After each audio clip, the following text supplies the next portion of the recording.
wanted to ask you, and uh, where does your creativity come from in developing your content? Okay. That's a good question. I would imagine the answer that I would probably give.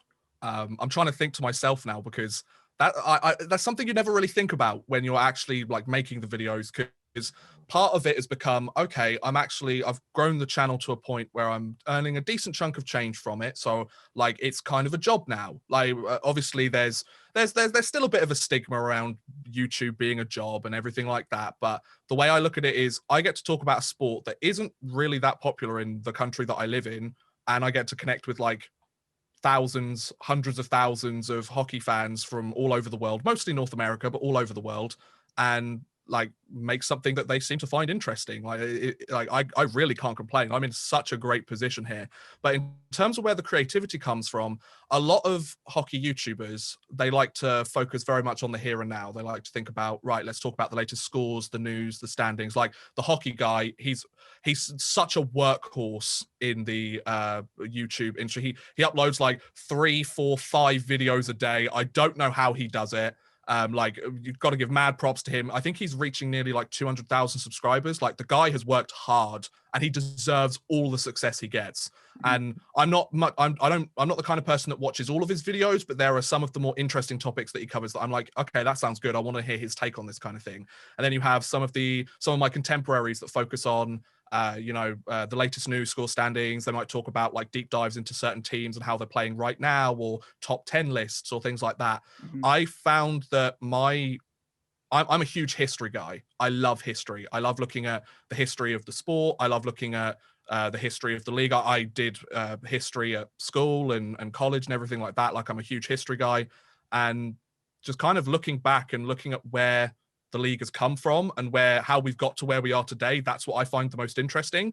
And I think the fact that not many people do that, or to the kind of consistency, like I usually upload 2 videos a week on average. So 2 videos a week, every week.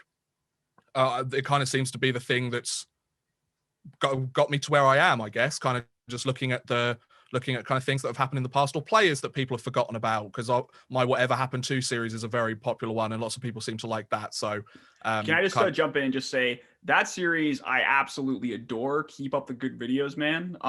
And I do want to say that like that's one thing which Vince and I are both impressed and very kind of compelled by your channel is, as you said, the history. I just want to say for me personally, I've been watching the Leafs since I was like 7 years old or something like that. But it wasn't until I was like maybe like 16 or 17 that I really took an interest in like the NHL as a whole, and I started keeping up to date with all the teams. I started like reading magazines, doing more research, and subsequently I was like, hey, what happened to this player? He used to be so good, but he hasn't done anything in this long, and then I would search them up, being like, what happened to them? And then I see whatever happened to Danny Heatley or Ilya Kovalchuk, Jonathan Chichu, and I'm like, hey, what's this? And also, moreover, what I love is that you actually tell the whole story in depth, in so much detail. Like I know a lot of people would just be like, okay, so this player used to be good, right? Well, this is where he is now, and a story. I love how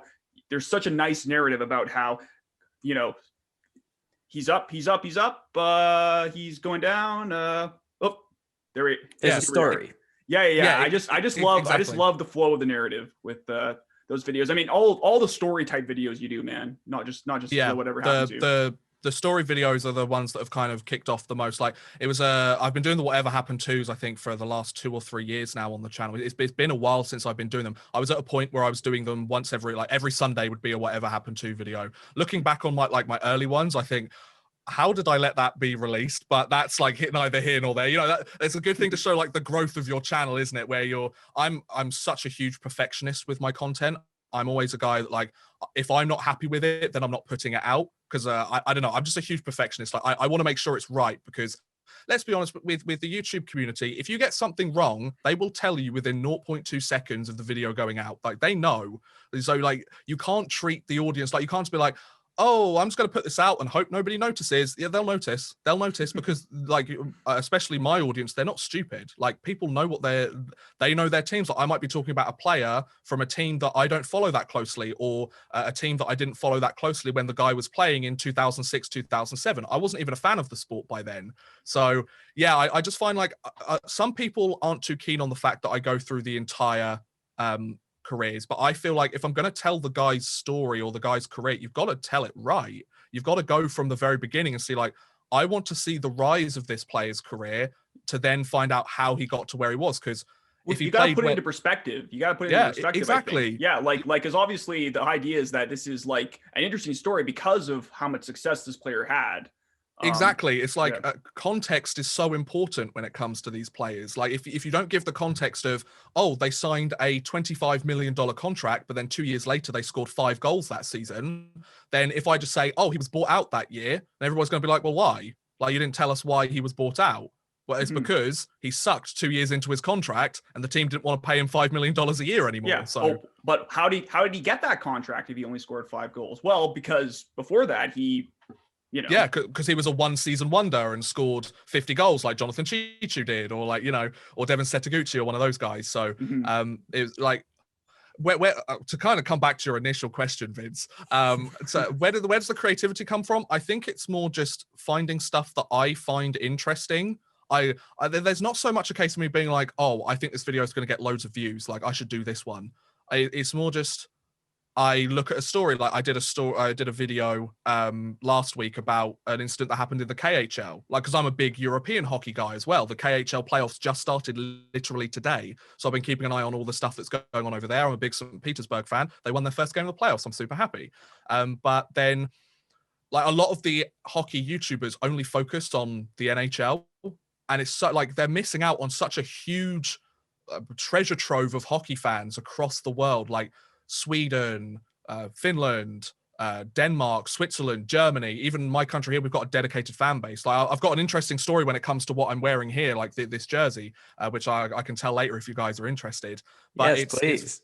Sure. It's very much a situation like, I find it interesting when I find these players go to Europe. I want to find out how they did in Europe. A lot of people would be like, okay, they left for Europe, the end. I want to be like, okay, he went to Italy. Did you know Italy had a hockey league? Well, they do. And he scored 20 goals and 50 points in 37 games, you know? And then he decided to go to the Czech Republic League 2, which is still a reputable league in the European hockey circles. Obviously not as good as the Czech Extra League, the first tier, but that's the way the sport works, isn't it? So I don't know. It's just like, I feel like focusing on European hockey as well is such a, I feel like that's where a lot of my success has come from, because I'm not leaving anyone out, and I don't want to leave anyone out. Like I've said this a few times on my live streams.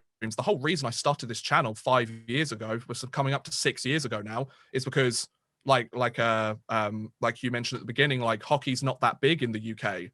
Like where I live, there's no hockey fans anywhere around me. Like and like the major teams in the country, I'd have to go 3 hours north to go and see a game from them, you know, which I've done a few times, but it's not something I can do every weekend. So I wanted to create the channel to kind of find like-minded hockey fans that might be in the same kind of situation as I am, or they're huge hockey fans and I want to chat to them about the sport. And then I just kept making videos and people seemed to like them. So I kept making more and people seemed to like them. And then I kept making more and then people liked some of them. People didn't like others. So I'd scrap the ones they didn't like and I make the ones that they do like. And here we are, you know, it's like just building a community that like people who love the sport and are with other people that love the sport. Like that's the most important thing at the end of the day, isn't it? Like it's not so much about the sub counts or the views or the money that you make from it. Of course, I'm not going to complain with all of that because I'm very fortunate, but at the same time, it's making sure everybody feels like they're getting a story told. Because the amount of times I get comments being like, oh, I actually live in this country and I saw this guy play and he was kind of good when he first got here. Like you wouldn't get that if you don't mention the fact that he played for a specific team in a specific league. So I just like making sure I cover all the bases and being thorough, because if you're not thorough, then I kind of feel like, what's the point in making a video on that subject? Make it on something different if you're not going to do a deep dive and cover all the bases. Well, it's a great strategy, Hayden. Like I totally agree with everything that you're saying. And I've been speaking to a lot of people lately that are content creators, and most responses back to me have been like of asking the question, why do you do what you do? And how did you start it? It's from a personal perspective. Like a lot of people have been telling me the best content is from something that is personal to them. So such as yourself as a huge hockey fan is in the UK covering hockey, many content creators, not just in sport, but outside of sport are making content that is personal to them, and then through their passion, other fans or YouTube communities then say, hey, this is fantastic content. Absolutely. I think it's, and then obviously when the channel builds to a point where, you're getting advertisers, you're getting sponsors come into the channel and they're going like, we'd love to sponsor your stuff. We see the value that your channel has in the space that you work in, that it becomes difficult to kind of juggle doing stuff because you need to earn that money because that's what keeps a roof over your head, and then doing it because you enjoy it. I'm still very much in the early stages of that. I've started to get a few sponsors on my channel and everything like that, but I'm very much somebody that if I'm not interested in what I'm making, I'm not going to make it. Because if I'm not interested, the people that have been watching my videos for the last 3-4 years, they're probably not going to be interested in it either. And if I'm going to try and chase a trend on something, people are going to be able to see that and they're going to be like, what are you doing? This isn't the content that you make. This isn't why we subscribe to you in the first place. So it's a tough juggling act all the time. But that said, it's an incredibly privileged and fortunate position to be in. Like being a content creator, sitting on my ass here on this computer, just talking about sports, like I'm such a fortunate person. Like I'm so fortunate to do that. And there's hundreds of thousands of people that would love to be able to do what I do at the moment. So I feel like at the same time, whilst you have all of these outside influences coming in, or whilst you have like this constant struggle of trying to stay relevant or trying to build your channel and trying to keep things going, you also got to like appreciate where you've come from. Because like I'm at the point now, like I notice like when I upload a video, I've got a video going up tonight, for example, and I'm going to be keeping an eye on like how well it does compared to the ones that I've put up recently. Is it the kind of thing that people have enjoyed? Is it not? And everything like that. But at the same time, I'll get X amount of views in a period of time.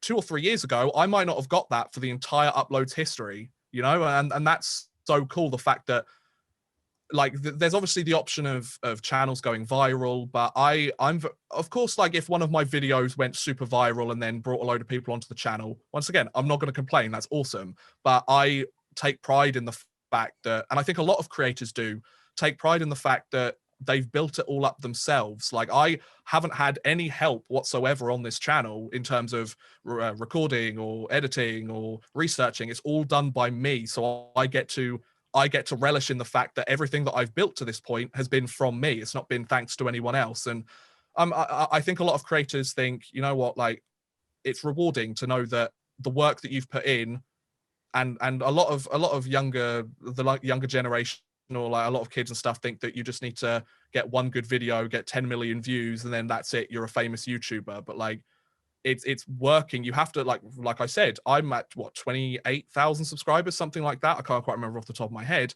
but 28,000 subscribers, that's taken 6 years of work. And there's people that have put in 7 or 8 years that might have 200 subscribers. So I like to think that I've got to this point through hard work and luck. And that's all it is at the end of the day. If you don't work hard, then you're not going to get lucky. And if you don't get lucky, then you need to work hard, Yeah. So luck it's is what motivates you. Absolutely. And just kind of seeing the gradual progression of the channel, or seeing the gradual progression, seeing more and more people come onto your videos and say that they enjoyed it and they want to see more. It's not so much like getting 100,000 views on a video. It's the fact that you're seeing a snowball effect, as it were. Like you want to get to a point where all of your videos, or in my opinion, are hitting a certain number or a similar number range of the views, because you know that you've got people coming back again and again and again because they genuinely like your content, not because it's clickbaity or it sounds like something that would draw somebody in, but then 5 seconds later they realize it's not what they're interested in and then they leave again. So yeah, and can I say that we've been doing this for almost a year now, but we are still developing in many ways. Like we're still like developing in terms of content and just kind of these interactive videos, and making sure that we're appealing to the audience for sure, but also making sure that we're establishing our own character and our own style down the line. So Similar to that, I've got a podcast that runs. It's a podcast all about European hockey. That's been running for 6 months now, and that's still like very much in its early stages. So like, even though I'm had 28,000 subscribers, get the X amount of views per video, like that doesn't mean that every single thing you do is going to be super successful. Like, you still need to put the hard work in. 100%.